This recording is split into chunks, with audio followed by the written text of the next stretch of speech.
At ito nga ang aking pangalawang araw dito sa aming barangay at inaamin ko nangangapa pa ako, pero sabi ko nga kung gusto may paraan at willing to learn ako.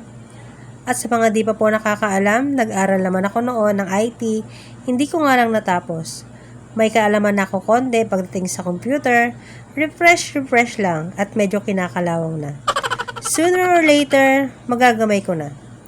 At may kumukuha nga ng indigency, kaso walang kopya. Kaya naman, kinailangan ko pang gumawa ng bago. Hindi ako bihasa, kaya naman nagpaturo ako sa may alam. Kahit matanda ako, at sa mas bata magpapaturo ay hindi ko yun kinahihiya. Sa panahon ngayon, walang bata at walang matanda. Kung wala ka pang sapat na kaalaman, dapat kang makinig at matuto sa nakakabata. At meron nga kaming bisita, ang magti-training, ang paghihilot. Sa panahon ngayon, kailangan mo ng maraming kaalaman, nang sa ganon kahit sa bahay o sa barangay ka lang ay maaari ka ng kumita.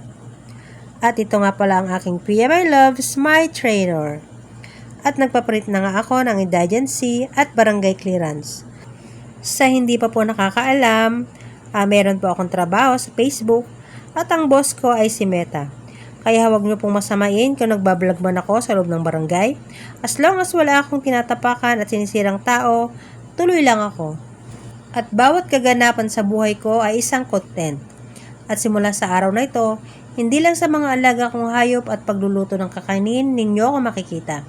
Dito na rin po sa loob ng barangay hall ng Villa Venegas. Wala sanang masusora. Ako ay nagtatrabaho lang. At sabi ko nga, madami pa akong pangarap na gustong matupad. Yes, matrabaho.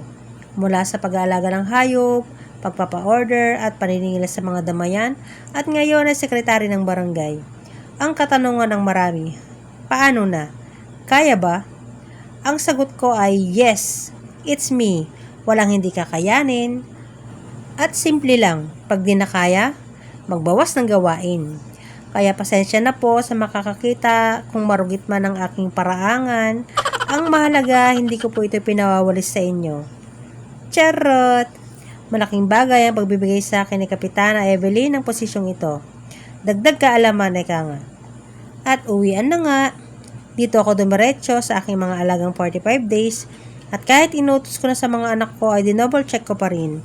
At dumiretso na rin ako sa aking paitloging manok para naman i-harvest ang kanilang mga itlog.